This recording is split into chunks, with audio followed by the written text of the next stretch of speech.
Right. The topic for today's technical talk is KNIME. So KNIME is a platform which can be used for analytics, say training, machine learning, etc.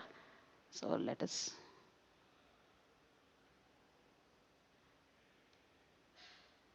So that this yet again no coding platform this is. So we must have used Python for a while now. So this would be a relief for us. But no, though we say it is a no code platform. So what I actually can give you is this. So anyways, be it coding in Python, so we are only going to import the libraries and use it. There also you should know what parameters goes in for every library we use. Same goes here. So just that it is a drag and drop and it is a graphical platform. But otherwise, no, our statistical knowledge, the technical knowledge of what data we are using and how it has to be used, I don't think changes. Right? Instead of just typing that library code and giving a few parameters, we are just going to drag and drop, and the same parameters will be passed. So that is how we have to look at it. So though we say no coding, doesn't mean that no basic knowledge not required. So we must be having the basic knowledge of whatever maybe machine learning, say data processing, data mining, all those holds true here. All those knowledge, basic knowledge requisition holds true. Right. Why KNIME? So it is a tool for data analysis, visualization, reporting, say text mining, data, big data, for machine learning, all of these. So what is a good part about it is it also can be integrated with the other platforms. So if you have some data, some table views in R, then that can also be incorporated into KNIME. So that is one thing. So you can integrate Java, Python, Veka, H2O, and all the other platforms. So big data can be implemented, text mining is possible. So source files can be from any database. It could be a database, it could be any type of source. So all that will be supported by KNIME. That is one good thing about KNIME. So what we should know before starting with the demo, these are the basics that we should know about the KNIME platform. So we have something called as a workflow. So this is how it looks. So what we see here in this diagram is how your workflow is going to look like. We will try creating a simpler one of this, and then we can start exploring from there. We can take it from there. So today I will be only covering the basics of how do we actually take a problem and what are the nodes available to solve. This workflow is made of nodes. So all these things we see in different colors here are called as nodes. So these are the nodes. We have a node repository and we choose our nodes according to the requirement. Say for example, when I take a node, so there is a node here, the yellow color one that's called as a node, and we have to give some inputs and there are some outputs. So the inputs can be say data file, it could be it could be an output of another node, could also be the input of this node. And from the output of this particular node, you can say go for visualizing, go for training, you go for the other steps. Say for example, whenever we take a say machine learning problem and try to solve it, we do it like we do a data processing. We first import the data, then go for data processing, and then go for training the model, and then we come up with some results. So that's how the flow is going to be. So that is the whole workflow here. And what you should know about each node is each node has these status. So there are these like a traffic light signal. So when you have not started with anything, you have just dragged and dropped a node. So it is going to be not configured mode where you'll see a red light, and then you have to do something called as configuring the node. So after whatever parameters should go in, those parameters has to be filled. Then it becomes yellow. So once you execute it, it becomes green. So once you execute is when you see the results. So whatever that node has to do, this is the procedure it would have done. And in case it encounters an error, then you will get a cross mark like this. So this is how a workflow looks like. So in the KNIME platform, so we have to remember that there are nodes, inputs, outputs, and the status of every node. And you will connect all these nodes together to form your model. Yes. So what can I do with KNIME? So each one's, the way each one is looking at this particular presentation is going to be like, what do I get? So there is something for everybody. Say, be it you are working with big data, yes, you can create your own local environment for big data processing. You are going to be doing classification, dealing with classification problems, you grading with regression problem, clustering, so deep learning, all these things can be done. See, again, data access from any source is possible, transformation is possible, analysis, visualizing, and deployment of a model is all possible in KNIME. Yes, so as we have already discussed, so we also have some nodes. So these are this is how the nodes is going to look like, and we are going to pick and drag and drop it into our uh, the Explorer. So that from the Explorer, we are going to drag and drop it to the environment which we work. So again, as I told you, you also can integrate with R, Python, Java, etc. Okay. So yeah, big data again in KNIME is possible. So this is just an example. So today we will only be covering two basic problems I have picked up in machine learning. I am yet to explore big data or even cloud. Azure platforms can be connected to KNIME. I am yet to explore all that, but it is possible. So whoever has any requirement for that can start exploring it. Oh yeah, this is how the KNIME IDE will look like. So this IDE, let us start from our left-hand side. Top left, you have KNIME Explorer, where it's a usual thing in every IDE. We see that Explorer where we will see the files present in that particular workspace. So we will actually be having a workspace, and we will store all our workflows inside the workspace. So if you wanted to see what are the workspaces in that workspace, what are the files, workflows available, then this Explorer is the place to look for. Then you have something called as a workflow coach. That is going to give you, suggestions on what you can use. So commonly used nodes. So that is going to be listed there. The node repository, the third one is the most important one, which we are going to be using it all along. So that is called node repository. All the code is like, so how can I look at it? See, I wanted to also show this kind of a thing. Say for example, so I have a Python code here. See what I do there is I'm going to say import the libraries, then I will be importing my CSV file, then I'm going to do some kind of transform and all, some kind of pre-processing I will be doing. Then I'm going to say there is a model, the classifier. So how do I look at it is every node in the repository can be looked as like this. Say for example, this particular snippet, what if that snippet is stored inside a node? The code for that snippet is stored. Only that we have to pass these parameters through the node. We are passing the parameter. That is the only difference. Okay. So other than that, again, I should know what algorithm I should use. What are the parameters that will be required? What is that predict? Which column do I'm going to predict? So what features should I extract? All that knowledge should all be there. It is same as writing a Python code. Only that these snippets are going to be like pre-coded inside those nodes. So that is how we'll have to look at it. So again, the center part is called as a workflow editor. That is again the main part where you drag and drop the node and start working from there. So that is something which we will be using very, very frequently.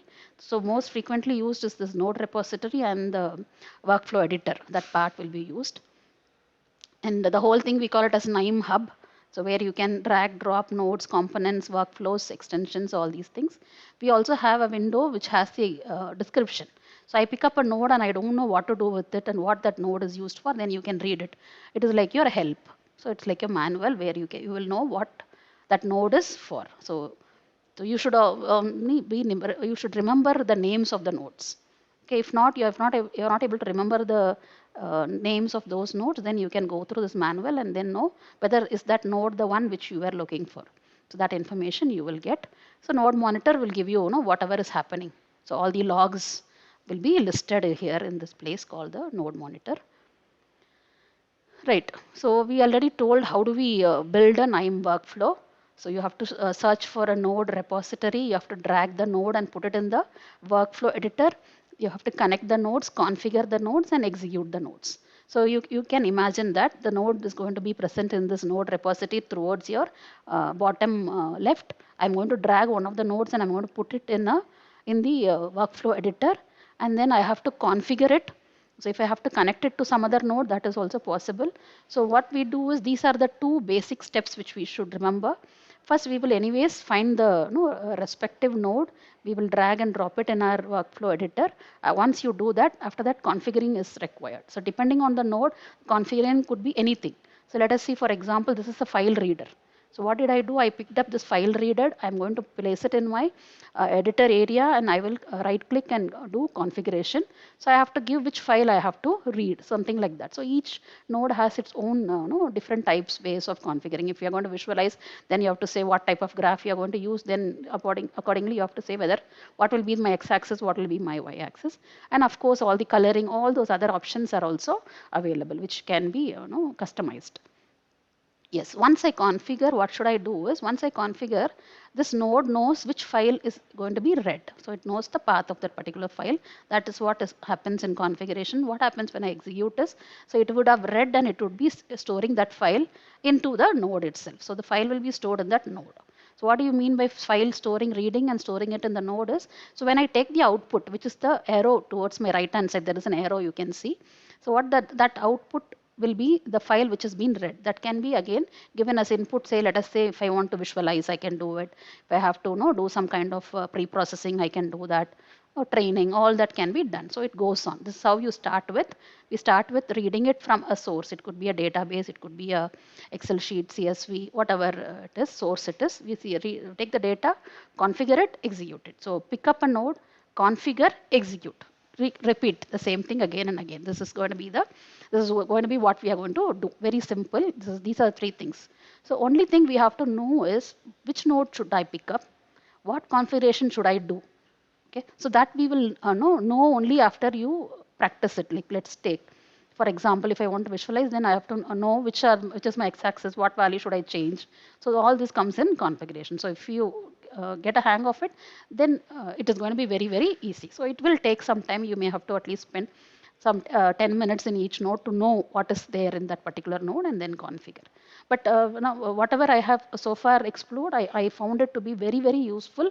And it is open source. So you just have to go to KNIME, KNIME.com and download this particular thing. And this is pretty much it. That's it. There is no more steps not much steps in installing.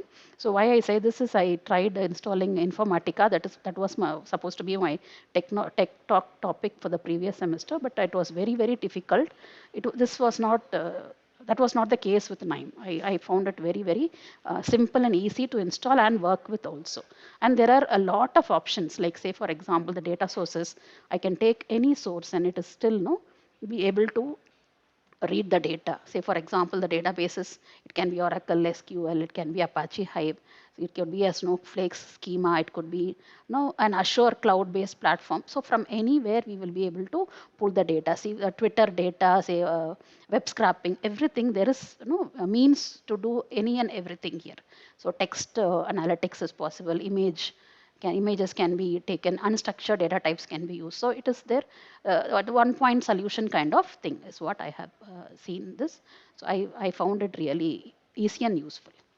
Right. So let us slowly move to machine learning and how KNIME can be used for machine learning, because the models the examples which I have picked are from machine learning models. So I'm going to slightly lean towards machine learning. So first of all, we have to build a model. So we have a wide range of algorithms to choose from. So pick and choose those algorithms. So then optimize the model. So you can optimize, say you can do stacking.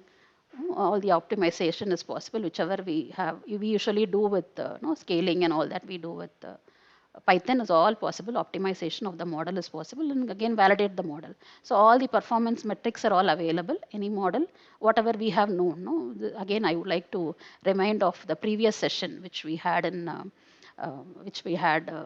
it was in no code model.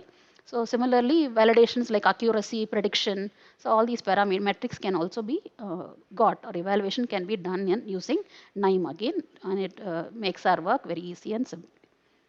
Right. Like after we validate, we can again visualize the model. It's a given. Right. So machine learning goes like this. We have no, a lot of data processing also going on with it. So the two types of examples I have chosen is, one example is a simple one just to understand what is a node, what is a node repository, what is that how are we going to configure and how are we going to execute. That is a simple example. Another example I have taken where we have some steps of pre-processing also be involved. Okay. So this is these are the components. Say for example, if I have to read, this is how these are the nodes available for reading manipulations. These are the nodes available for manipulation. So I've only picked and chosen the ones which I'm familiar with in Python. So simple ones, I mean to say. So what we have to do, this is going to be the whole process which we are going to follow for building a machine learning model. We will get the data set, then import that data set, okay, from the library, or it's going to be imported through your node. So once I import the data set is going to, so we are going to do some kind of pre-processing. If at all there is a missing data, we will find the missing data and try and impute the missing values using some nodes again. So we are going to also see there is a categorical attributes are there, then we have to deal with the categorical data. How can we deal with it? How do we convert? See, if you have to do a normalization procedure, and there are a lot of lots of method, min-max is there, z-score, all these, decimal scaling, all these types of normalizations can be done. So these are some of the pre-processing things.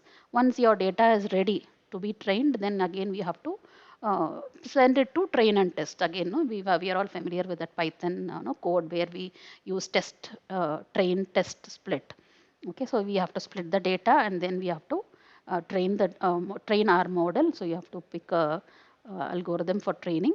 So once the training is done, then the last thing is we are going to do a validation of the model. So what is the accuracy is what we are going to find. So this is how machine learning goes. This is the flow, and the same flow we will be able to do it in KNIME also. Right. So to add to it, there are also like convert from say number to. These are some of the pre-processing we will be doing. Filtering rows, filtering columns. Columns in the sense, we will be skipping some features. If we think those features doesn't correlate with the target variable, then we will be filtering them out. That is going to be column filter. Row filter is going to be, like for example, we are going to deal with sales and we have only wanted to see the sales of say year 2020, then only that we will pick. So those rows will be picked. So this is called as a row filter. Views are nothing but your visualizations. So all these graphs, plots and all are there for you to visualize. So this is some again, what all can be used.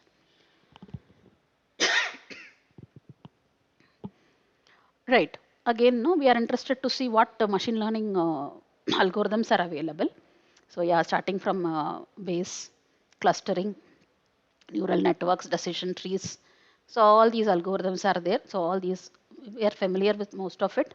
So we may have to explore some of it. So all these are available. You can just have to drag and drop. So it is like, this is what you should remember, is that algorithm is already written inside that particular node and we have to just pass the parameters for the model to be trained. Okay, it is going to be drag and drop, pretty much simple. So these are the algorithms available. And visualizations, as I have already shown you, these are the different types of visualizations. Again, there is a complete, 1 hour can be spent on only looking at visualizations. How do you change the color? How do you convert it into or customize it as per need? All that can also be explored here.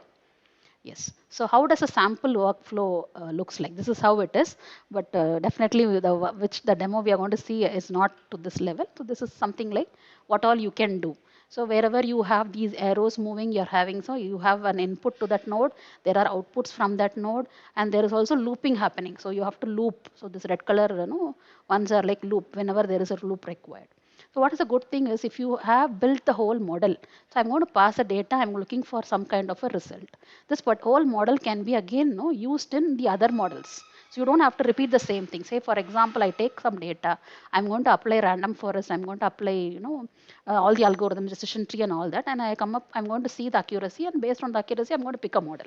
So this is going to be there for every data I take. So the same thing, you don't have to code it again. You just have to change the data which you are passing. So the whole kind of a workflow can be copied and used in other workflows. So it's like this becomes a kind of a module. So that is one advantage of using KNIME workflows. So what does this community do? Where do you download? So you have all the discussions. There is so much help available online in whichever area you wanted to explore. So you have videos, you have trainings, all this available, and it is a free source. So all these things are going to be helpful for us. Right. So let us go to the demonstration part of it. Let's see how it works. Right. So whatever I've told you the same thing we are going to do in action. So the two examples I've taken is one, I've taken some sales data. I'm going to build a regression model using this data, and I'm going to see how the result is going to look like. Okay. Same way, I'm also taking another classification model we are going to build, and this data I'm going to take is heart disease prediction data. So all these things, actually knowing the domain knowledge is very, very important whenever you build a model. But as of today, we only will use things which we are already familiar, like age, gender of a person, what is, do they have chest pain, what is going to be their BP level, what is their fasting blood sugar, so what is their cholesterol. Only the basic things I have taken so that we don't have to spend much time on understanding the domain. So this is the thing. We are going to build two models, as I told you. One is going to be a linear regression model, other one is a classification model, and these are the results which we will be getting. So we will come back to that. So we will come back to that particular thing. Right. So we will move to KNIME. Nyanishri ma'am, I have a question. Yes, ma'am. Do we have feature selection? Feature Feature selection. selection. Yes, Yeah. ma'am. Feature selection is possible. See, you can do that using a column filter. You Okay. have so many options, like you to choose from. How do you actually narrow down all that? Feature selection is possible. We will also see some very simple examples Okay. in extracting these columns. Okay, so right. So what we will do, this is your KNIME platform. We have the Explorer here, as we already saw. And then we have these recommendations, which one node to is all recommended. So mostly what we are going to use is the node repository here. So here I can search, say if I wanted to read a file. So I'm going to say what are the readers available, Excel reader, all these readers are available. Like this is how you keep exploring. There are so many nodes available. Node repository has a lot of nodes available, and then as you keep updating the software, again new nodes are also coming up as we talk. There are more things happening, so we can choose any node from this list. This is the node repository, and as you know, this is the area where we is the what do you say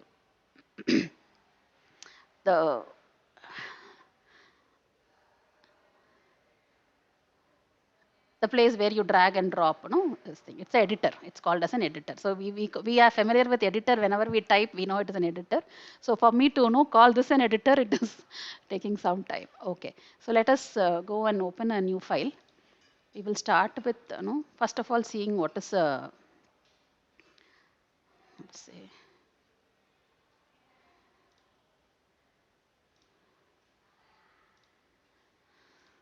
So I have started a new project. So what is my thing? I told you that we are going to look into two problems. So before that, I will first of all show you what is a node. So I'm going to say I have a CSV file. So I'm going to have a CSV node. That node first. That's the first thing. So once we are familiar with how things work, then we can go back to the already done project, and then we can explore from there.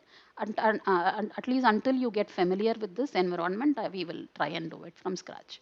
So I've taken a CSV reader because I'm going to read a CSV file. So we all know what is the parameter we look for. We have to first of all know where that file is stored, so that we have to go and configure it.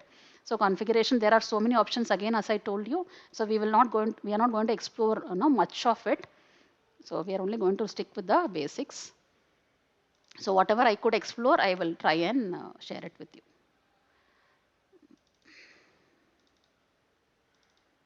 So I think this is the regression data. Okay, this is that sales data which I was talking about. So these numbers, you can see it like, if I give an advertisement in TV, radio, and newspaper, how does it impact my sales? Say, for example, I spend these thousands in advertising in all these media, and then say, let us say this sales in crores, or however you wanted to keep it. The unit you can choose. So this is some data which we have taken for analysis. So I'm going to say apply, and I'm going to say OK. So now if you see, we started with the status being red color. Now the status has become yellow, which means configuration is done. The second step is done. So what is the third step? For it to become green, you have to do something called as execution. So I will again right click and execute. So once I have executed, which means it was able to read the file without any issues, and it is storing that file inside this particular reader. Has the file, which means when I take the input, that output of this particular node, it will contain the file itself. So let us see what is the output. So how do I do it? Again, right click. So go to the bottommost part of it. So the file table. So this is going to be the data, whatever data we have imported. So this is the data which has been imported. Right. So from here, I'm going to use this data and do something else. So what is that I'm going to do? Let us see. So what I'm thinking is I wanted to know what to do with the data. I wanted to find out, is there a relationship between the media I use and the sales that is happening. So I'm going to first of all say, I'm going to think if there is a linear relationship, then I can go for a linear regression model. So how do I find out? There are a lot of ways you have to find the correlation, what kind of correlation you have. But here we will go for a simpler approach. I'm thinking I will use a scatter plot. This scatter plot graph I'm going to use. I'm going to pass this data here. So I'm going to configure the scatter plot. So what did I do? I went into the node repository. I searched for scatter. I took that node and then I'm going to just drag and drop them here. Now we have to configure. So what I'm saying is in that, so what is that I'm going to take? What are the values that I'm going to pick and I'm going to draw? So that is what we are going to see. Just a minute. I have a doubt whether it is a scatter plot. Right.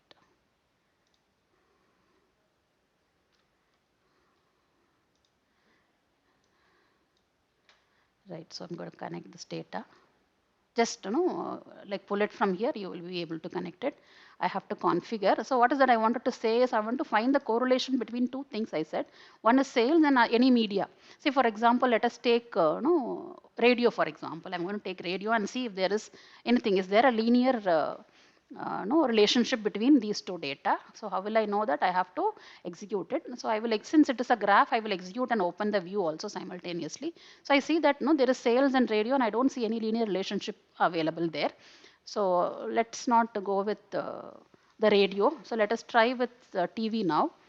So I'm going to say, so what is that I'm doing? I'm just plotting the values of sales and uh, the money spent on that particular media, and I'm going to see if there is a correlation, which means what I'm looking for is there a relationship. See here you can see that looks like there is a linear relationship, which means whenever you have the more you spend on TV, the more sales is happening. So this is going to be, there is a linear relationship. So if the line is going to go from down to top, then we say that it is there is a positive correlation. So the coefficient will be +1. So if we say that it is going to come from on top to come down, then we say there is again it is correlated, but it is a negative correlation, or it is -1 is going to be the coefficient. This is going to looks like as sales increases, the spend money you spend on that media also should increase, then the sales also is going to increase. So I can see that there is a possibility of building a linear regression model. So I'm going to go with that. So just to check that I have done that. So how do I build a model now? I have to see what algorithm should I use and build the model. So I'm not going to do any pre-processing here because I'm just going to give you the basics of what model we are going to build. So this is what we are going to be doing. So these are the steps, right? We are going to do. Let us say we are going to take the data. So now, for building any model, what is that we will do, say in Python or whatever language you are using? What is that we will do in the beginning? We have to divide the data into two, right? We have to divide the data into training and testing. So we have to build a model on train and then validate it using this test data. So what we will do, we are going to divide the data into a train set and a test set. So I'm going to use a 80-20 ratio. 80 will be used for training and 20 will be used for validating. So let's do that. So what is that we have, how do we split the data? I'm going to use a node called partition. So this partitioning node is what I'm going to use. So this we have left it. We just went to cross verify and find one particular feature which can be used for building the model. So we said sales and TV. So we have finalized, we have done with that. So now I'm going to pass this data into this partitioning node. Okay, so the whole data, all say, let us say if there are 100 rows, all the 100 rows will be passed to this partitioning node. And what is that we are supposed to do? We have to divide them into 80 and 20. So 80, so we have two outputs. See this is one very good example of what could be the output. See the input here was, I just keep the cursor here. You can see that the input was a table for which is going to be partition. And what is the output? The output is nothing but, there are two partitions. This is called as the first partition. There is the second partition. First partition and second partition. First partition will be your train partition. The second one will be your test partition. So let us go ahead and configure. So when I'm configuring, I'm going to say, yeah, I want 80/20. So I'm going to stick with 80/20. So I'm going to say apply OK. Automatically, when once I say this is 80, this automatically becomes 20. Configuring is done, which means it has accepted. It's a valid configuration. So you got this yellow. Now, no, we have to execute it. So after execution, what would have happened is these two nodes will have tables splitted into train and test. So how do I look at it? So I'll right click and see what is the first partition. Here I have the first partition 80%, and here I have the second partition. Okay, how do I want it to partition? So again, configure. Say there are these small things which you would have observed. Say for example, I say from top, I say take 80% or take it randomly. So this is the default one. Choose it randomly so that it will be normalized. So I'm only going for the randomly choosing one. So I've executed. Now there are two different data sets available. One is going to be the training set, other one is going to be the testing set. So next is going to be building the model. So what is model do I build? Again, so before going into building the model, so here nodes names are there, no? In order to avoid confusion, so we will not know what we actually did. So what did I do here? So you can have labels. I imported the data, import the data. So or I can say sales data. So this is a very good practice. So again, no, I checked for correlation or a linear relation. So I did that. This is again, no, I don't have to say anything. It is partitioning. So I will say train test split. So this is a term we are familiar with. So I'm using that. So labels also, it is a good practice, no, habit to have these labels so that in future it will not be confusing. Right. So I have two inputs. So what I'm going to do, I'm going to pick a model. I already told you I picked this problem itself because we are going to demonstrate the linear regression problem. So linear regression problem. So whenever you choose any algorithm, no, there are two things that we have to choose. One is going to be the learner, the other one is going to be the predictor. So we are going to choose two things. One is the linear learner and other one is going to be the predictor. So let me first drag and drop the linear learner. So this linear learner is here, right? So I have to, first I'm going to take the training data and I'm going to build a model. So this is all about building a model. So since it is drag and drop with the same partition data, you can have various models. You can go with any number of models you wanted and then see the results. Based on the results, you can say which is the best one. So writing a paper will be very, very simple. Just that we should have some domain knowledge, some research has to be done on what data it is and what is that we are looking for. And then you can easily say the model is the best because of the accuracy. So you also have those metrics available for us, right? So building a model, I said. Right, I have passed it. Now, so I have to configure and execute. So what is that I'm going to do? What model I'm building? I wanted sales to be predicted. Okay, sales to be predicted here. So let us say, so here you can choose what parameters you need. So I don't need all these parameters. We only need sales predicted with the TV data maybe if you wanted to use. So let me just show you once. Right, so so if you are familiar, we can go on from here. So I can, I've taken the model and from here I will take it on from here. So I wanted to show you these two things especially. See, there is this, again the output, it looks little different. So why is it different is because, it doesn't have data. It contains other coefficient values. Say for example, I right click. So what I have done, I have chosen the algorithm and I said what are the two variables we have to build a model on. One is sales, the other one is going to be the TV. The media, the TV data. With these two things, I'm going to create a model, and what I'm going to predict is sales. Obviously, I'm going to predict sales, right? So how do I know what are these two outputs? See, both the outputs are available here. Okay, so whatever you see as data, so what you see as data is nothing but whatever you see this, the black color output, the arrow mark. So that always is going to have some data. So what data is it storing? It stores some statistical data. It has standard deviation error coefficients. So all these data is going to be available. So if you want to look at what has happened, how the model was built, then you have to go for the model predictor. So now I was not able to understand, relate much to this particular data. So I have to explore further. Right. So these are the two things we got. So the input which we passed was the train data. What output we got were two things. One was the model itself. This is the model. So this is going to be in form of a model. It has its own parameters all stored in a kind of a folder. This is going to have the output coefficients. If you wanted to look at the output coefficients, you can take it and say, no, I wanted to have a look at what were the outputs. If you don't want to visualize it there, you can also visualize it here. Very well visualize it here. See it here. Okay, so I didn't want that. I didn't think it was needed for me. So I have stopped with that. So what I have done now, taken the training data, I have built a model, and now what I have to do is I have to predict it. So again, what I will do for predicting, so I have to, very important thing you have to remember is I have to pass the coefficients, however it has learned, it would have learned it in a specific way. So those values will be present here. It would have, this is the model available. I have to take all that, whatever it has learned has to be passed to my predictor. So what is the predictor I'm using? As I told you, you have two things, linear regression learner, and there is regression predictor. So regression predictor will be used for both linear and polynomial regression. So every algorithm here needs two things. One is the learner and the predictor. So this is learned. From whatever is learned, we are trying to predict. What input should I give for predict? I have to give this data only for predict, because if I take from here, I will only get those coefficients and those things. That values cannot be used for predicting. So I am taking the value from the trained data set. I am taking all the coefficient from my linear regression learner. So here I have the predictor. So I have my predictor. Again, what is that I'll have to configure. So if at all there is no custom column, any column you wanted to do, you can say this is the column. But I think it is already understood. We just have two columns, and we already told sales is the one which I wanted to predict. So that is already taken care of. This is going to be the output.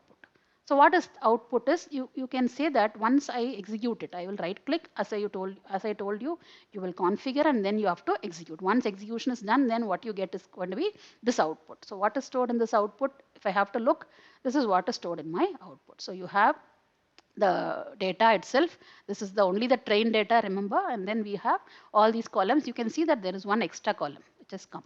It is nothing but your predicted sales. So we have sales, and we have a column where we have predicted the sales. So this is what has your model. Using your model, you have done some kind of prediction. So this is here. Now, so what we do? We took the data. We have there is a model which has been built. We have also predicted the sales. Now we wanted to see, is it good or not? How do we know whether it is good or not? So you have to do some kind of validation. These metrics, we have to use, say, for example, linear regression. You have R squared, error, all these things. So those metrics, let us see how it can be done. For linear, for every predictor. So how do we actually have a scorer? There are different types of scorer. It's called as a scorer. So there are various types of scorers. So you have a normal scorer and numeric scorer. So I have only as of now explored two things. So for the other decision tree or other models, we use scorer, and for regressions we are using numeric scorer. So what happens now? I pass whatever is predicted. This table which has one more column, which is the predicted column, I am passing it to the numeric scorer, and again I configure and I execute. So once I execute, so what is that I get? I get some statistics. This is the output. It is going to tell me all these validation metrics. Okay, R squared, absolute error, root mean square error. So whichever you are looking for. Let us say, for example, the error percentage here looks like 15.7, which is a good percentage, which means it is almost 85% of say accuracy is there in this particular thing. Then if you wanted to visualize it, or we wanted to see that properly, you don't want to right click and see, then I wanted to take it into a visualizing thing. I just pass it to a table view, is the visualization node. So I will configure that, and I'm going to see what has happened after execution. So this, you will, the same, whatever you saw there, the same thing is going to be in form of a table. We will be able to visualize, or if you wanted to draw a graph from there, that also can be done. So this is your part. So again, I would run through it. We took the data, imported the data, partitioned it. Linear regression learner was there. We built the model, then you predicted the data, and you got the validation of the results. So the results also were available in numeric scorer. Now we have to take the other data, which is the trained data now, and let us see same thing we will do, and then see what is the accuracy here. The accuracy looks like better than what no the trained data itself. So it is like some 11.8 is the error, which means almost 80 88%, let us say 20, let's keep it as 1.2. 0.12, which means 11.8, 12. Let us take it as 12% error was there. So remaining 88% we say is the accuracy. So this is how we take. This is a simple example, right? Yeah, we only have another 15 minutes. We will quickly go to the other example where there is a classification problem. Okay, so this is a simple regression problem which we have taken, and we got the results. Now, right, so there is whatever maximum possible nodes, easy things to understand. So I have picked and chosen. So I will. You already know what is the node, how do you pick it, how do you configure, how do you execute. So we will skip that part. I'm going to just show you if at all there is some configuration done other than the default one. I would definitely specify that. Otherwise, we will run through whatever we are doing. So first and foremost thing, we are importing data, and what data we have imported. This is going to be the heart prediction, heart disease prediction. So this is going to tell you what is does that person have a heart, with all these parameters, do they have a heart disease or not, is what we are going to have. So we will obviously, this is the target, and we are going to predict the heart disease that's the column we will be predicting. Right. So I have imported the data. The next step I'm going to do is I'm going to find out if there are missing values. So you can go here and search for missing values. Right, missing values column filter is there. So it will show you where there is missing value. So after I pick up, configure and execute, so I'm going to again go and see the results. This is the output. Here you can see that some question, the whole data seems to be fine, except in age there are some places where there is no data is missing. Right, so we found that out using this filter. It has shown us where there is missing data. Now what to do with the missing data? I'm going to impute the missing values. So how do I do it? Again, when I go to configure, I have to say what is the method I wanted to use. So I'm going to find the mean of that age and then use, which is the column we wanted to use. It is only the age. So it is already picked because it knows that that's where the missing values are. Now what is the method for imputing? I'm saying using mean I am imputing. Right. So once it is imputed, we will go back to the output table and see if that is filled. Yeah, it looks like there are no missing values. All these missing values have been imputed. So instead of doing it in typing the code, we are doing it here, just a drag and drop. But you should know what to filter, how to fill. So all these things, that knowledge definitely will help actually. Right. Then, so I have category to number. So I wanted to categorical data also. We said we will deal with. So how am I dealing with it is, I'm going to say pick up a categorical data. Say I've picked up the sex. So it was M and F before. Now I'm going to change it into values 0 and 1. So I wanted to keep it numeric so that my analysis will be more accurate. So I'm going to keep it like that. So again, if you have places where you have to normalize your data, you can normalize. Whether places where you have to convert it into one data type to the other, you can do, and so on. Again, attribute selection, this is where you have to select the features, what features I wanted. So how can you do that is, before going into this, so what I would suggest is, we will first see the correlation. So is there a correlation between say for example, I will go to this correlation matrix. The graphical one will be better. Yes.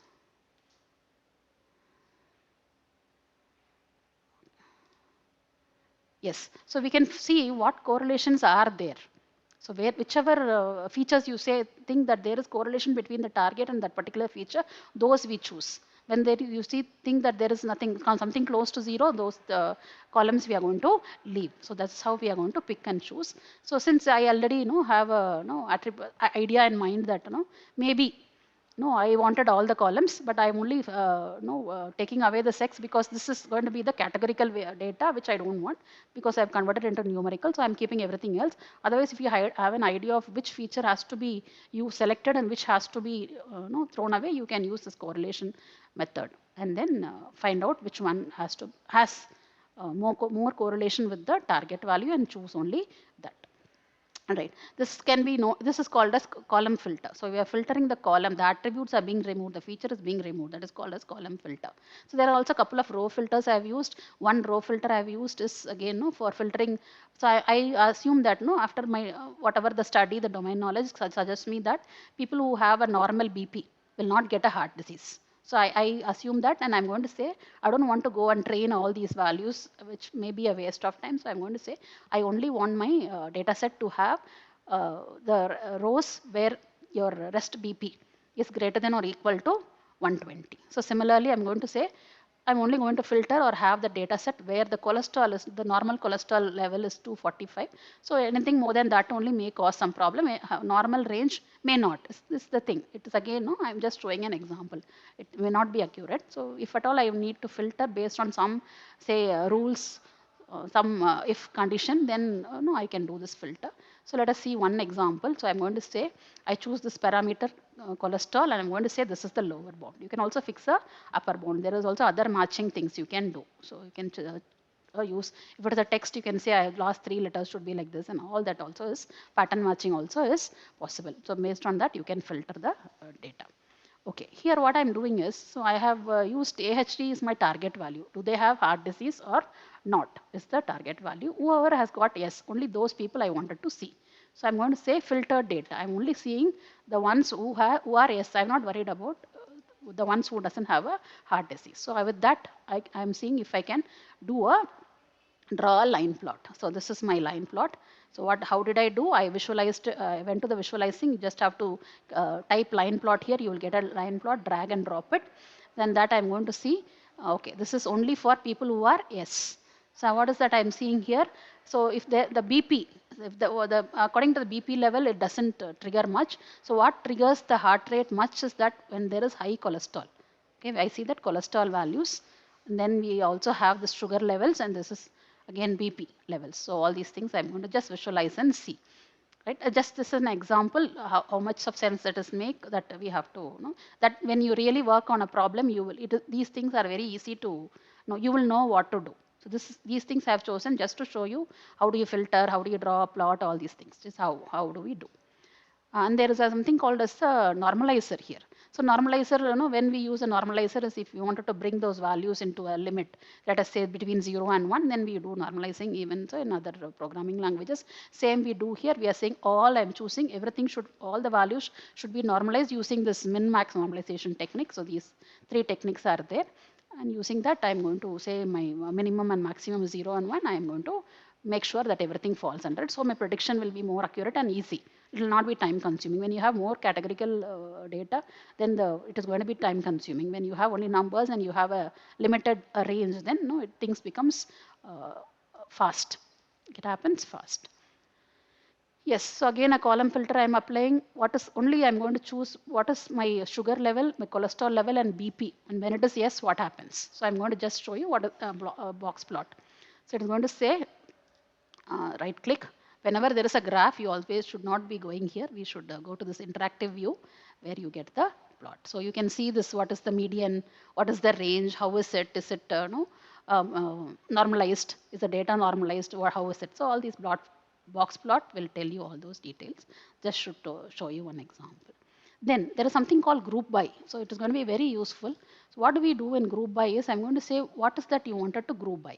So I will be saying I wanted to group by sex. Say for example, I'm going to say male, how is it? In female, how is it? How are these values? So that is what I'm going to do. So I'm going to go for this group by. So I'm saying group by based on sex. So once I apply the group by node, what is that output I'm getting? This is the output I'm getting. I told I want the count of how many SS and how many things, how many SS in and when we converted this sex, male and female to number, if you remember, I told you the range is going to be 0 and 1, which means male is 0 and female is 1. So it gives you that 0. So what happens to the all these parameters, the BP, the cholesterol, and the sugar? So what happens in male? How is it? In female, how is it? Okay, so we can also visualize this and see later, right? This is called group by. Similarly, I've also grouped based on say the positive. Whenever AHD is positive, so I have grouped by. I only wanted these values when this AHD is possible. So I found the mean of them. So I'm going to find the mean of them. I'm going to put it here. So I'm going to say when yes, what is the mean value of sugar, cholesterol and BP. When it is no, what is the mean values for all this. So same thing we have already visualized using box plot. This is the other way of looking at it. And there are other, simply to show that no, how do we go about with the bar chart and the heat map, how does they look. So we are just having it. So if it is yes and no, what happens to your cholesterol, mean cholesterol. So it looks like no, if it is yes, if they have a a heart disease, then obviously you can see that there is increase in all the parameters, mostly the cholesterol parameter. Cholesterol parameter is the one to look for maybe. Okay, so that is what we are trying and visualizing and trying to understand our data properly. This heat map again tells you, for male, so what happens, the BP is going to be more for them, and say the sugar levels also are more in men, the average mean value is more, and the mean value of cholesterol is more in women. I think the male members will agree. So this is the what we have. This is called a heat map. This is one way of visualizing the data. Right. We will move on from there. So we have seen all this. See, basically I wanted to just cover all the things which we usually do in Python using those libraries. So we will now move on to the machine learning part. So half of it you are familiar already. You know what is partitioning. We are splitting it into 80-20. Again, you can choose how you wanted to split it. So you can go and configure. Then I will choose the model. I'm going to choose two different models. One I have chosen is the regression, the logistic regression. Other one is going to be the decision tree. So when I choose this, I told you whenever there is a model chosen, there are two things which you have to keep in mind. One is the learner, the other one is the predictor. The learner is going to build the model. This is called model building. Those coefficients will be passed to the predictor with the data. So it will predict, and what is it has predicted, we will see. This is what it has predicted. This is the predicted value. So I will just move this here. So this is going to be my heart disease values, and this is the predicted value I have. So I will be able to see how well it has done. So it is very difficult for us to go through all the data and see if it is correctly predicted. So what we should do, we should go and see the matrix, validation matrix has to be looked, so that we will know what is the accuracy. Here I told you for regression we use something called as a numeric scorer. Here I am going to use something called as a scorer. That's it. So I am going to pass this output, predicted output, to scorer. Right. So scorer, what is that I'm saying? I'm saying that there is the first column is the AHD, which is my target column, and this is the predicted AHD. Now compare these two and give me the validation matrix is what I'm asking it to do. So that's why I have put those two values. So that is something which we have to take care in configuration. Once it is done, it gives you two outputs. One output is nothing but your confusion matrix. Right. So you can see that this is what you look at. So 59 and 66 are good numbers. So it is like this is the confusion matrix, and this is where you got some minimal error. So we also can see the accuracy. How are we going to look at the accuracy? Is this accuracy statistics is here. So what is true positive? No, if you can remember the previous tech talk, we discussed about what formulas are used to do all these calculations, the recall, precision. So of which, no, let us only look about the accuracy, look on the accuracy. So what is yes, no, we are saying generally the accuracy of this model is 84.5%. And this is also very important. One of the Cohen's kappa value, something close to 70 is said to be good value. So you can see that, and again you can say how do I how do feature selection if you do properly, and then feature selection if you do properly, and then some of the transformations, pre-processing techniques, again you go and work it. You can always like increase the accuracy level, right? Yes, similarly, I am also going to do it for the train data. Train data is done. This is also going to be done for the test data. So I'm going to go to the partition, take the test data and do the same thing. So learning has already happened. I'm passing the learning coefficient here. I'm passing the data from test data from partitioning, and I'm going to do a prediction. Whatever I predicted, I'm going to the scorer and I'm going to see what is the accuracy. Accuracy looks like it is improved. It is 86.5%. And it's supposed to be a good value. Now, I wanted to say overall my model, what is the accuracy? Then I'm going to take the outputs from these two, and there is something called as a concatenate, and then the scorer is going to give me the overall performance of my model. So it is going to be 84.9% using both train and test data. So this is one thing. Similarly, I can go with any number of models. I will be doing an ROC curve or something, and then I will see which of all these things which is the best model which I'm going to use. And it can also become a paper if you can finish this, right? So again, I have taken another algorithm. See here, any algorithm, first we have to build it. So decision tree learner, then it has to be passed to the decision tree predictor. I'm doing the same thing. So I'm going to pass the, from the partition, I'm going to pass the train data. I'm going to pass the test data again in another decision tree predictor. And I'm going to see the score or the accuracy of that particular model. Okay, so this is what we have done. Again, another simple example. We have tried and covered all the possible things which we have all come across so far. So something new we have to explore. There are a lot of things which can be explored. So it is also very interesting. If you have a problem in hand, this is definitely a place to go and check how your model works. Yes, any questions?